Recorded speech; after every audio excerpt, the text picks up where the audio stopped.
최근 몇 주 동안 이스라엘과 그 팔레스타인 간의 무력 충돌로 인해서 온 세계가 두려워했고 또 이목이 집중됐었습니다.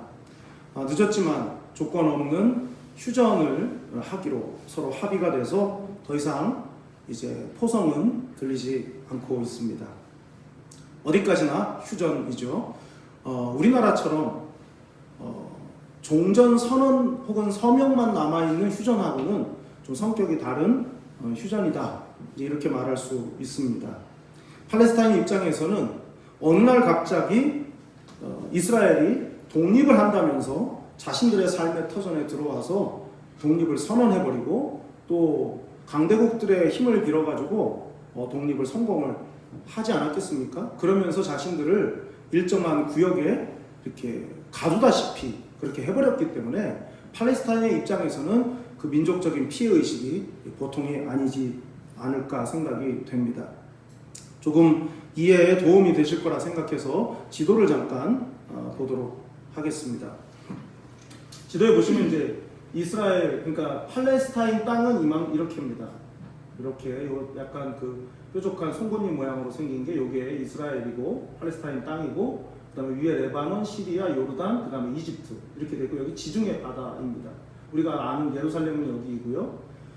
이스라엘이 이렇게 되어 있습니다. 그러니까 이스라엘이 현재 점유하고 있는 땅이 이 팔레스타인 땅인데, 이제 우리가 흔히 뉴스에서 보는 가자 지구는 지중해 연해에 있는 이 부분이고, 그 다음에 서한 웨스트 뱅크라고 해서 서한 지역입니다.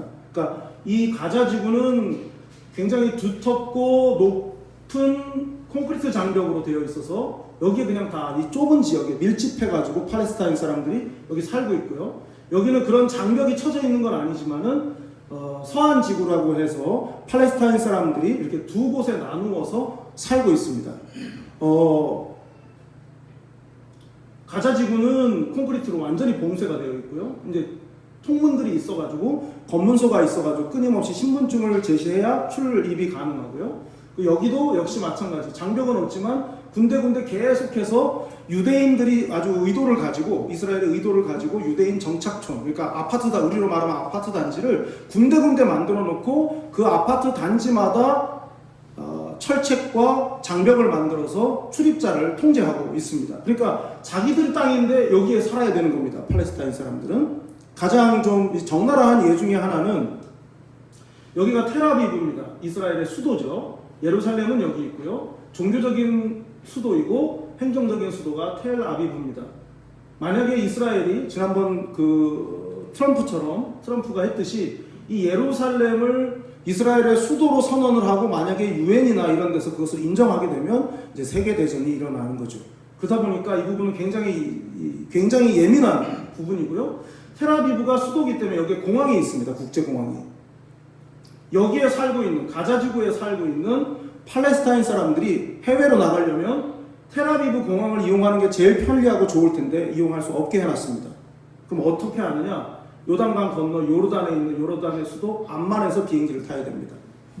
여기 갈릴리 호수, 그리고 여기 사해바다 사이에 요단강이 흐르고 있는데, 이 갈릴리 호수의 물은 민물이니까 바로 그냥 당겨가지고 정수해서 먹지만, 사해바다는 염도가 엄청나게 높기 때문에 담수화 작업을 해서 그 물을 끌어들여서 이제 전국으로 보내는데, 이 상수도의 밸브는 이스라엘이 쥐고 있습니다. 그래서 예루살렘에 올라가서 높은 곳에서 내려다보면 팔레스타인 사람들이 살고 있는 집은 우리나라의 그 빌라마다 예전에 세워있던 그 물탱크들이 다 채워져 있습니다. 언제 이스라엘이 물을 잠글지 모르기 때문에 받아서 써야 됩니다. 그러니까 얼마나 이스라엘이 못되게 굴고 있는 겁니까? 팔레스타인 사람들은 어느 날 갑자기 이스라엘이 독립하겠다면서 자기들을 다 내쫓은 거고, 그리고 자기들 위주로 이 모든 땅을 이렇게 해가고 있는 것이죠. 이런 내용을 볼 때 언제든지 이런 이유로 전쟁은 일어날 수 있는 겁니다. 우리의 휴전하고는 좀 다른 것이죠. 두 가지 생각이 드는데요. 사방이 다 이슬람 국가로 다 이렇게 삥 둘러싸여 있는데 이스라엘이 어떻게 이렇게 그 강력한 그런 힘을 발휘하는가? 그야말로 작은 고추 같다라는 생각이 한편으로는 들고요. 그리고 또 한 가지는 하나님을 믿는 이스라엘, 여호와를 섬기는 이스라엘이 왜 곁에 있는 이웃을 이웃으로 받아들이지 않느냐 하는 질문입니다. 정말 그들이 하나님을 믿는 사람들이라면 내 곁에 두신 사람들이 나의 이웃이라고 여기고 함께 나누어야 되는데 전혀 그러지를 않습니다. 언제나 전 세계 화약고가 어디냐? 그럼 여기를 꼽을 수밖에 없는 것이죠. 이스라엘이 가지고 있는 선민의식, 하나님이 우리를 택했고 우리를 제외한, 히브리 민족을 제외한 다른 모든 민족은 지옥의 땔감에 불과하다. 이런 관점이 그들에게 있기 때문에 팔레스타인하고 함께 살아가지를 못하고 있다 할 수 있는 것이죠. 단지 영토의 문제 또 혹은 외교적인 문제로만 보기에는 아주 뿌리 깊은 그런 신앙적인 갈등이 그 땅에 있다는 것을 알 수가 있습니다. 오늘 본문은 고넬료의 집에서 있었던 성령의 역사 이후의 파장에 관한 기록이다 이렇게 말할 수 있습니다. 고넬료는 이방인이었고 베드로는 유대인인데 유대인인 베드로가 이방인의 집 고넬료의 집에서 말씀을 전하고 성령이 임했던 그 사건 이후에 예루살렘에 있는 신자들이 그것을 문제 삼은 것입니다.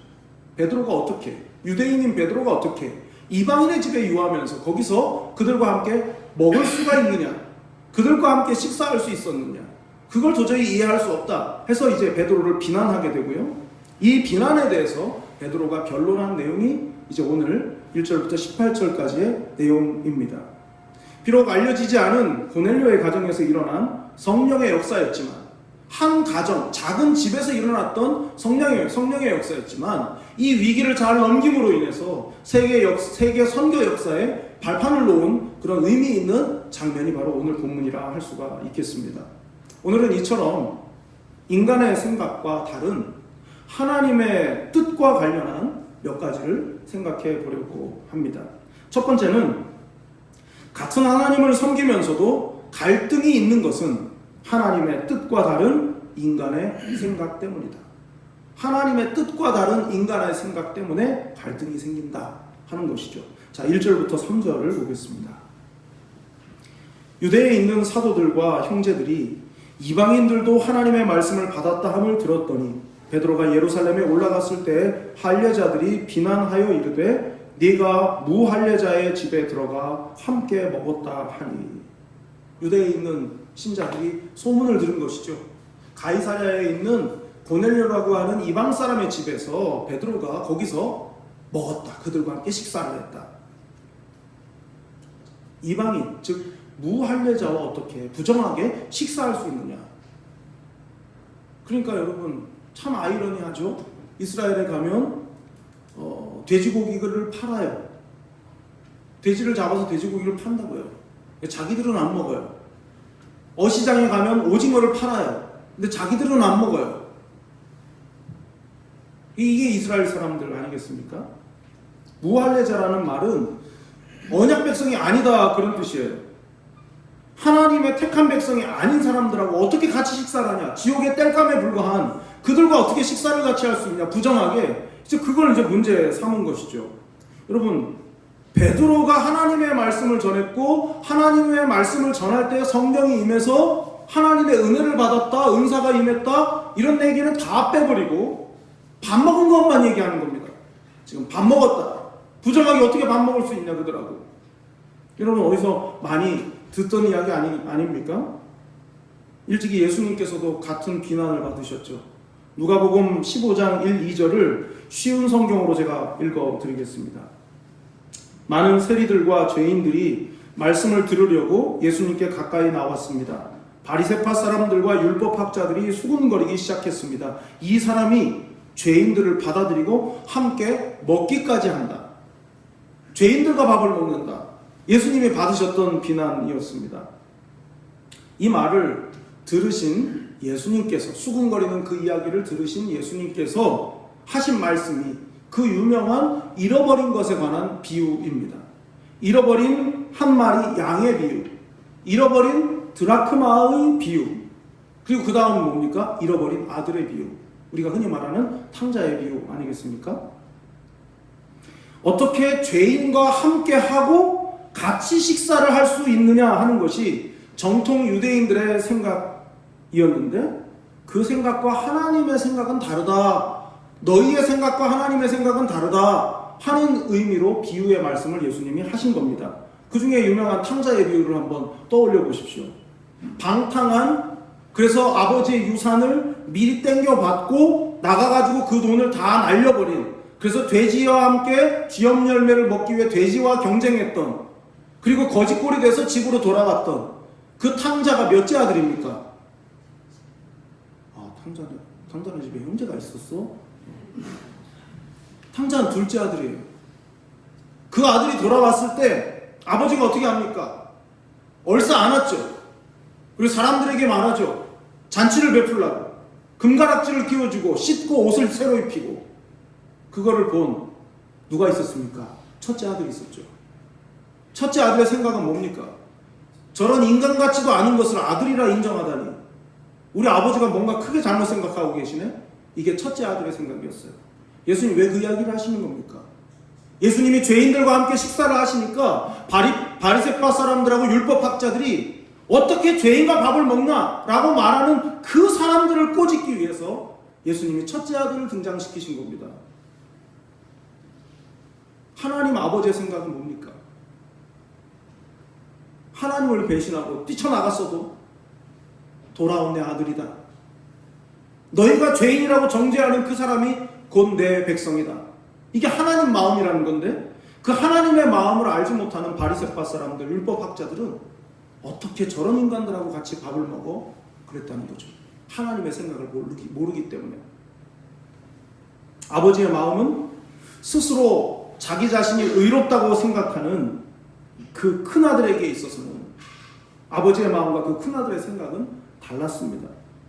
자기들 나름대로는 그것이 하나님 앞에서 옳은 것이라고 절대시했지만 하나님의 생각은 그게 아니었다는 거죠. 문제는 여기서 생기는 겁니다.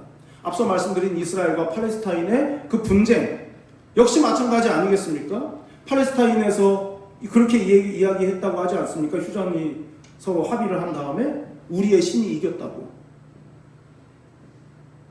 그러니까 영토 문제는, 외교 문제는 드러난 표면적인 것이고 그들이 생각하고 있는 것은 이건 신앙에 관련된 것입니다. 그러니까 잘못된 신앙이 얼마나 무서운 비극을 일으키는가가 바로 조금 전, 2주 전, 3주 전에 있었던 일 아니겠습니까? 내가 생각하는 하나님은 이런 분이야. 하나님은 이런 분이야 라고 생각하는 나의 생각이 절대화되면, 그리고 거기에 자기의 의가 더해지면 비극이 일어나는 것입니다. 자, 성경을 좀 찾아보겠습니다. 이사야서 55장 8절에서 9절입니다. 구약 이사야서 55장 8절에서 9절입니다.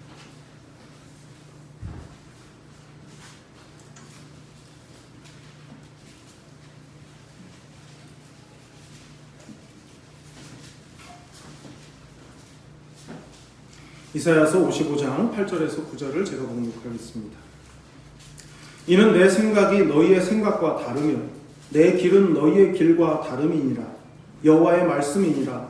이는 하늘이 땅보다 높음같이 내 길은 너희의 길보다 높으며 내 생각은 너희의 생각보다 높음이니라. 아멘. 하나님의 뜻에 근거하지 않은 사람의 생각이 비극을 일으키는 경우가 많습니다. 사람은 너나 할 것 없이 누구나 자기 이로운 쪽으로, 자기 중심으로 상황을 해석하려는 그런 본능과 습성이 있기 때문이죠. 내가 경험한 것, 또 내가 느낀 것, 그것이 절대적인 것이 아닌데 나의 주관적인 경험이 있다 보니까 그것이 반드시 옳다, 그것이 반드시 맞다, 이것은 절대적이다 라고 생각을 하게 마련이고, 그것이 다른 사람들과 의견이 나왔을 때 충돌하게 되고 부딪히게 되는 것입니다. 그러니 자기 생각을 절대화하는 것만큼 위험한 일이 어디에 있겠습니까? 사실 따지고 보면 예수님께서 돌아가신 이유도 그것 때문 아닙니까? 왜 예수님을 못 박았습니까? 왜 사람들이 예수님을 죽였습니까? 그 이유는 단 한 가지입니다. 자기들이 생각할 때 율법, 절대적이라 생각하고 있는 그 율법을 예수님이 무시한다고 생각했기 때문에. 자기들의 가치관이 이 율법에서 근거한 건데 그것을 예수님이 무시한다 생각하니까 절대화되어 있는 자기 생각에 공격을 하는 사람이라고 여겨서 예수님을 십자가에 못 박아 죽인 것입니다. 그런데 그 잔재가 성령 받은 초대교회 예루살렘 공동체 안에 교회 안에도 그 잔재가 남아 있었던 것이죠. 그래서 오늘 본문 1절에서 3절 베드로를 비난했던 것 아니겠습니까? 여기서 우리의 반성이 필요합니다. 나에게는 나의 신앙을 절대화하는 경향이 혹시 있지 않을까? 내 신앙 스타일만 옳고 내가 신앙생활하고 있는 이 모습만 옳은 것처럼 그것을 절대화하고 있지는 않은지 점검해 보아야 합니다. 왜 똑같이 믿음을 가진 사람들 안에 왜 갈등이 있습니까? 자기 생각이 하나님의 생각과 똑같다라고 생각하기 때문입니다. 목에 핏대를 세우고 뭔가를 주장했던 나의 모습이 시간이 지나고 나서 생각해보면 참 어리석었구나 라고 느껴질 때가 있지 않습니까? 도대체 뭘 믿고 그렇게 내가 자신감 넘치게 그렇게 주장을 했었나 싶을 정도로 후회되는 순간들이 있습니다. 하나님의 뜻을 정확히 알았다기보다는 나의 감정 그리고 내가 경험했던 지나간 시간들 그걸 절대화했기 때문에 하나님의 뜻이 아니고 내 감정인데도 마치 하나님의 뜻인 양 착각하거나 스스로를 속여 서로 갈등하고 부딪히게 된다고 말입니다. 여러분은 어떠십니까? 나의 신앙 또는 나의 간증을 절대시해서 다른 사람의 신앙을 무시한 적은 혹시 없으십니까? 내가 절대시했던 생각이 틀렸다는 것을 알았을 때 여러분은 어떻게 하십니까? 하나님을 믿고 살아가지만 여전히 우리는 불완전합니다. 오늘 맞다고 생각했던 것이 내일이 되어서 틀리는 이유는 내가 불완전하기 때문입니다. 상대방이 틀릴 수 있듯이 나도 틀릴 수 있습니다. 그렇기 때문에 죽고 사는 문제가 아니라면 지금보다는 좀 더 유연해져야 합니다. 나도 틀릴 수 있다. 그도 틀릴 수 있고 우린 틀릴 수 있다. 그러면서도 하나님의 뜻을 분별할 수 있다면 내가 틀릴 수도 있어. 내가 지금 너무 맞다고 생각하는 거지만 아닐 수도 있어 라고 생각하면서도 하나님의 뜻을 알려고 하는 분별하고자 하는 그 열정이 우리 안에 있다면 그것이야말로 예수님을 닮아 살아가는 것 아니겠습니까? 그래서 우리에게 필요한 게 뭘까요? 두 번째로 생각해 볼 것은 하나님의 뜻을 어떻게 알 수 있는가 하는 것입니다. 자, 먼저 7절부터 9절을 보겠습니다. 또 들으니 소리 있어 내게 이르되 베드로야 일어나 잡아먹으라 하거늘 내가 이르되 주님 그럴 수 없나이다. 속되거나 깨끗하지 아니한 것은 결코 내 입에 들어간 일이 없나이다 하니 또 하늘로부터 두 번째 소리 있어 내게 이르되 하나님이 깨끗하게 하신 것을 네가 속되다고 하지 말라 하더라.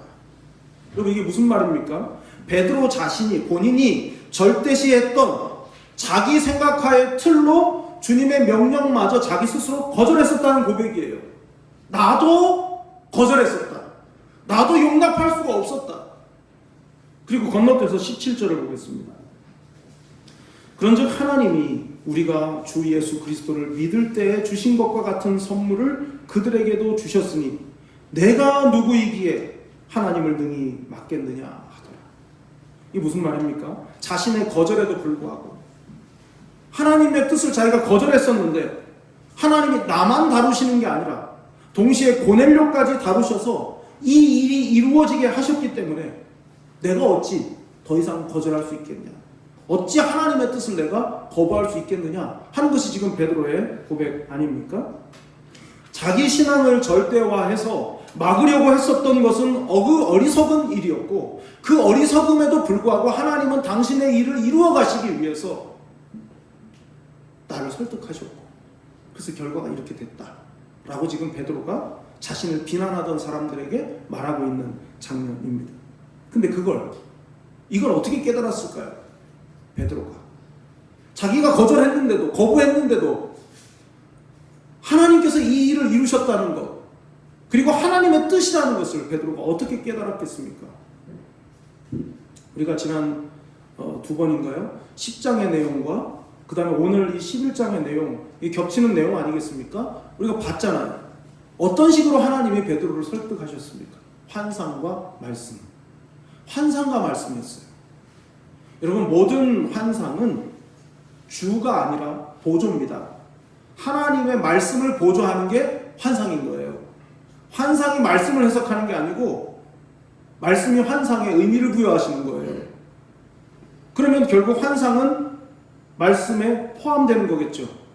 따라서 베드로가 설득된 건 하나님의 말씀입니다. 명령과 말씀으로 하나님께서 거절하고 있는 베드로, 거부하고 있는 베드로를 설득하신 거예요.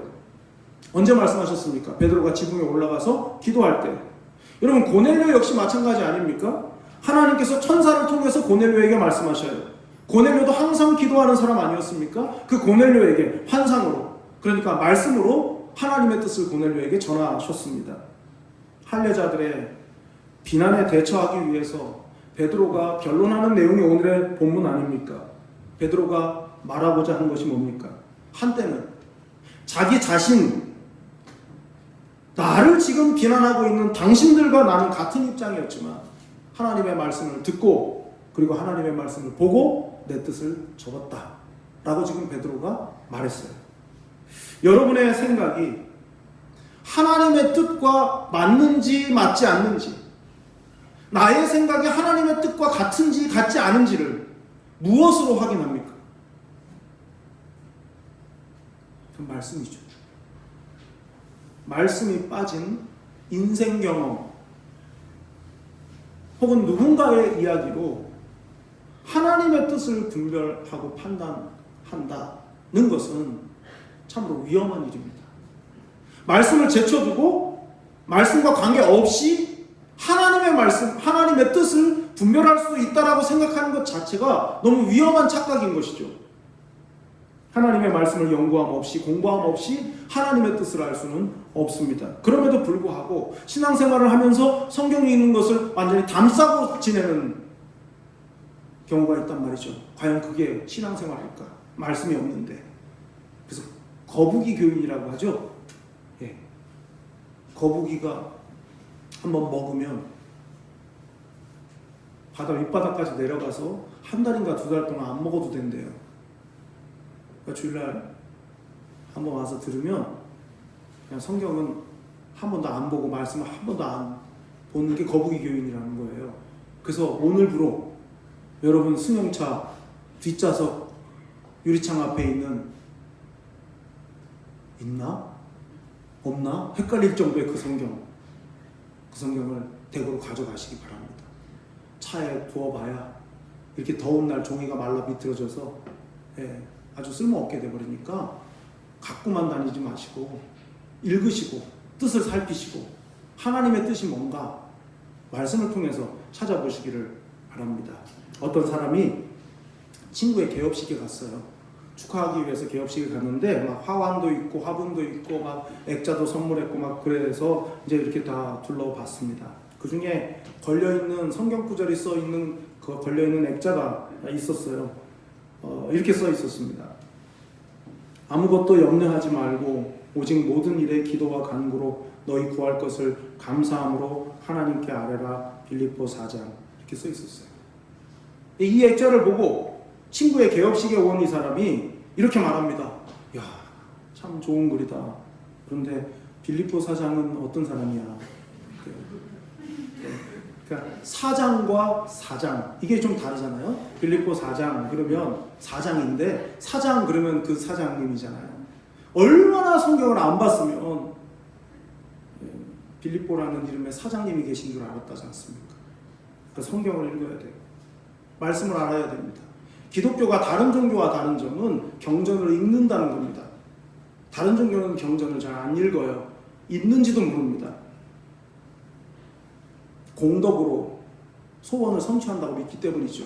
공덕이 더 중요한 거예요. 근데 우리는 공덕의 종교가 아니고 은혜의 종교이기 때문에 우리의 귀는 항상 하나님이 뭐라 하시는가에 초점이 맞추어져 있는 것 아니겠습니까?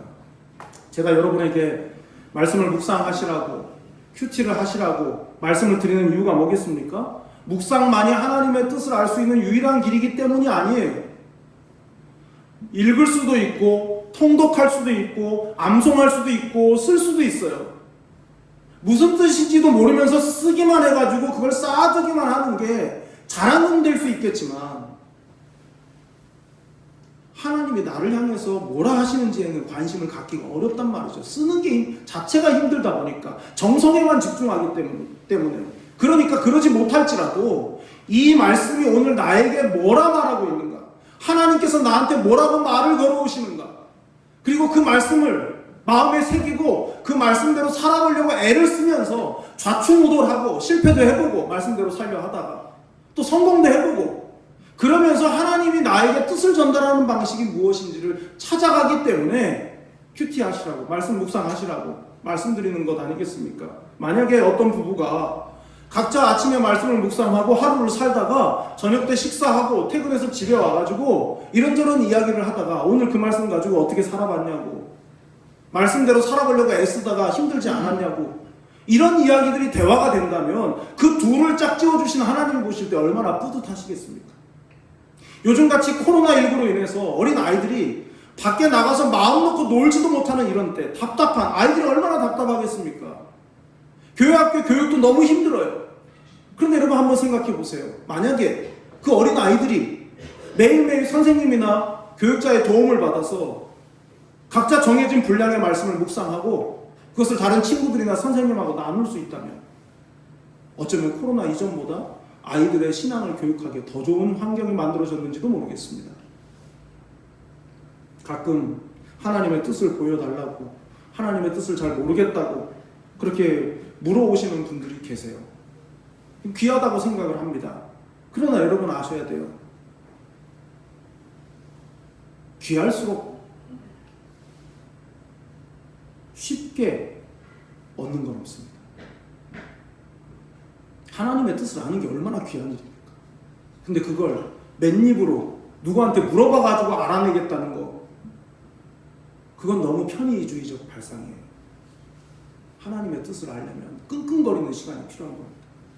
하나님의 뜻이 뭔가? 내가 하나님의 말씀을 읽어보면서 그 말씀을 묵상해보면서 그 말씀대로 살아보려 하면서 잠잠하게 세미하게 나에게 말을 걸어오시는 하나님의 음성을 들어야 되는데 그런 수고는 안 하고 손쉽게 저 사람쯤이면 알겠구나 해서 상담을 한단 말입니다. 쉽게 알기 위해서. 하나님의 말씀 앞에 엎드려 보셨습니까? 이 말씀이 도대체 나랑 무슨 상관이 있는가? 좀 골몰해 보셨습니까? 많은 분들이 궁금해는 하지만 수고는 안 하면서 그리고 결론은 자기 마음대로 삽니다. 그러면서 그게 신앙생활이라고 생각합니다. 하나님의 뜻을 구하지 않고 알려고도 하지 않으면서 자기 스스로 신앙생활을 내가 잘하고 있다고 생각하는 것, 그것은 착각이죠. 말씀 없이 신앙생활을 한다는 것은 비행기를 뛰어내려야 되는 특전부대 용사가 낙하산을 매지 않은 것과 같습니다. 하나님의 뜻을 알기 위해서 우리에게 필요한 또 한 가지는 기도입니다.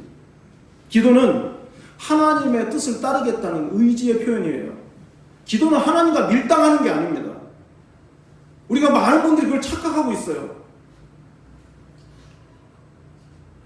야곱이 환도뼈가 부러질 정도로 야복강에서 천사와 씨름을 했지만 죄송한 얘기지만 야곱의 뜻대로 된 게 없습니다. 결국 하나님의 뜻대로 됩니다. 하나님하고 뭔가를 거래를 해가지고 하나님의 품속에 있는 걸 내가 쟁취하겠다는 생각이 기도가 아니고, 하나님 저의 이 고집스러운 생각, 하나님 제가 불안해서 놓지 못하고 있는 이런 생각들, 하나님 좀 꺾을 수 있게 도와주세요. 이게 기도란 말이죠. 내가 절대적으로 이것만이 나의 응답이다, 나에게 주신 응답이다 라고 생각하는 것을 끝까지 관철시키는 게 기도가 아니라, 하나님 제가 잘못 알고 있는 거 알게 해주세요. 제가 잘못 판단하고 거기에 집중하고 있다면 방향을 바꾸게 도와주세요. 이게 기도여야 된단 말이죠. 그러므로 기도는 겸손이죠. 내 뜻을 꺾는 작업이니까 기도는 겸손인 겁니다. 사람들과의 관계에서 겸손하게 말하고 다른 사람 앞에서 자기 스스로를 낮추는 사람이 겸손한 게 아니라 하나님 앞에 엎드려서 하나님의 뜻이 이 땅에서 이루어지도록 기도하는 바로 그 사람이 겸손한 사람인 것입니다. 하나님은 날마다 겸손하게 하나님 앞에 엎드리는 것이 일상인 그 사람을 귀히 보시고 그 사람을 주목해 보십니다. 하나님의 관점에서 잘 모르겠다고, 하나님의 관점에서 어떤 게 맞는 것인지 잘 몰라요. 가르쳐 주세요. 그리고 하나님 제가 이것은 할 줄 몰라요. 할 수 있게 도와주세요. 라고 말할 수 있는 사람이 겸손하고 하나님 보실 때 사랑스러운 사람 아니겠습니까? 여러분 나의 손 아랫사람이라 할지라도요. 너무 일을 알아서 척척해요. 이제 막 시집 온 내 동서가 얼마나 자기 일을 너무나 잘하는지 몰라요. 그러면 아랫사람이어도 대하기가 어려운 거예요. 나의 신령, 내가 지금까지 살아온 삶의 길에서 경험한 이 지혜로 내 인생을 내 스스로 알아서 잘 해가는 그것이 지나쳐서 하나님께조차 도움을 구하지 않는 그 사람은 하나님도 어려우실 거예요. 하나님 잘 모르겠어요. 이거 어떻게 하는 거예요? 하나님 도와주세요. 그런 사람을 하나님이 귀하게 보시지 않겠습니까? 여러분은 어떻습니까? 하나님의 뜻을 알기 위해 말씀과 기도를 가까이 하고 계십니까? 말씀을 깨닫고 이것이 하나님의 뜻이었구나 라는 것을 알았을 때 아주 단순하게 순종했더니 내가 상상했던 것 그 이상으로 은혜를 베풀어 주신 그런 경험이 혹시 있지 않으십니까? 하나님은 우리에게 은혜를 주시는 방편으로 말씀을 주십니다. 그 말씀을 통해 하나님의 뜻을 보여주십니다. 성경을 읽으시고 묵상하십시오. 여러분의 생각이 말씀보다 위에 있지 않도록 하나님 앞에 날마다 기도의 무릎을 꿇으실 수 있기를 바랍니다. 그리할 때 하나님이 보여주시는 환상이 실제가 되는 은혜를 누리게 될 줄 믿습니다. 마지막 세 번째는 하나님의 뜻을 알게 된 사람의 태도와 관련된 것입니다. 어떤 태도이겠습니까? 자, 18절을 보겠습니다. 그들이 이 말을 듣고 잠잠하여 하나님께 영광을 돌려 이르되 그러면 하나님께서 이방인에게도 생명 얻는 회개를 주셨도다 하니라. 4절부터 17절까지 나오는 이 베드로의 말은 사람들의 반응 때문에 베드로가 변론한 것 아닙니까? 비난하니까 베드로가 그 전후 사정을 쭉 설명한 내용이에요. 그래서 18절에서 이렇게 말하잖아요. 그들이 이 말을 듣고 잠잠하여. 베드로가 4절부터 17절까지 말한 고넬료의 집에서 있었던 그 일과 관련한 하나님의 뜻을 쭉 풀어서 말하니까 사람들이 그 말을 듣고 잠잠해졌다. 이렇게 기록하고 있습니다. 베드로가 고넬료의 집에서 밥 먹었다는 것 그거 하나만으로도 극도로 흥분해 있던 이 사람들이 베드로의 설명을 다 듣고 잠잠해진 거예요. 자, 4절을 보면요. 4절 베드로가 그들에게 이 일을 차례로 설명하여. 성경에 설명하다라는 말이 성경에 의외로 별로 없습니다. 거의 없습니다. 왜냐하면 성경은 하나님의 말씀이기 때문에 거의 다 선포죠. 근데 설명했다는 말이 흔치 않은데 특히 이 사도행전에 설명하다라는 말이 유일하게 여기에만 나오거든요. 더 정확하게 말하면 상세히 설명했다는 거예요. 베드로가 이런 미련한 것들 하나님의 뜻도 모르고 니들이 알면 뭘 알겠냐 설명해봐야 알지도 못해. 베드로가 그러지를 않았다는 거예요. 일일이 상세하게 하나씩 풀어서 다 설명해 줬다는 것입니다. 누가가 사도행전을 기록함에 있어서도 말이죠. 이미 기록한 사건, 그러니까 10장이 사건이고 그 사건에 대한 설명이 11장이라고 한다면 10장의 내용을 상세하게 쓰고 11장은 그냥 간단히 몇 마디로 딱 넘어가도 되는데 거의 베껴 쓰다시피 11장에 상세하게 설명하거든요. 이렇듯이 베드로가 상세하게 설명을 한 거예요. 하나님께서 하시는 일을 미련한 인간이 어떻게 알 수가 있냐? 내가 그거를 구구절절 다 설명해야 돼. 그렇게 할 수도 있었을 텐데 베드로가 그러지 않았다는 겁니다. 남들보다 더 먼저 은혜를 받았고 더 많이 안다면 그만큼 설명할 수 있다는 뜻이 되죠. 그러면 더 잘 설명해 주어야 할 사명도 있는 것입니다. 복음을 오해하고 있는 사람들에게, 진리의 반대편에 서 있는 사람들에게 설명해야 합니다. 처음부터 순순히 그들이 내 몇 마디 말에 설득이 되고 따라올 거라고 생각하는 것은 욕심이죠. 쉽사리 믿어주지 않을 것입니다. 그럼에도 불구하고 설명을 자세히 풀어서 잘해야 될 사명이 먼저 은혜 받은 사람에게 있다는 것입니다. 코로나 때문에 교회에 대한 사람들의 마음이 더 굳게 닫힌 것이 사실이지만 그러나 끝까지 인내하면서 친절하게 복음을 전하고 설명한다면 하나님께서 언젠가 그들의 마음을 누그러뜨리시지 않겠습니까? 18절을 다시 보세요. 결국 그들의 입에서 이런 고백이 나오죠. 그들이 이 말을 듣고 잠잠하여 하나님께 영광을 돌려 이르되 그러면 하나님께서 이방인에게도 생명 얻는 회개를 주셨도다 하니라. 베드로의 친절한 설명을 다 듣고 난 다음에 그들이 비난했던 그들이 생각을 바꾸었습니다. 아, 이방인들에게도 우리와 똑같이 구원 얻는 회개를 은혜를 주셨구나 라고 자신들이 인정했다는 겁니다. 소문으로만 듣고 비난했던 사람들이 돌아서게 된 것이죠. 그들도 우리가 받은 성령을 받았고 우리가 받은 성령의 선물을 역시 똑같은 것을 그들도 받았다라고 하는 이 베드로의 설명을 듣고 나서 비난이 그쳤을 뿐만 아니라 그들이 직접 하나님께 영광을 돌리기도 했습니다.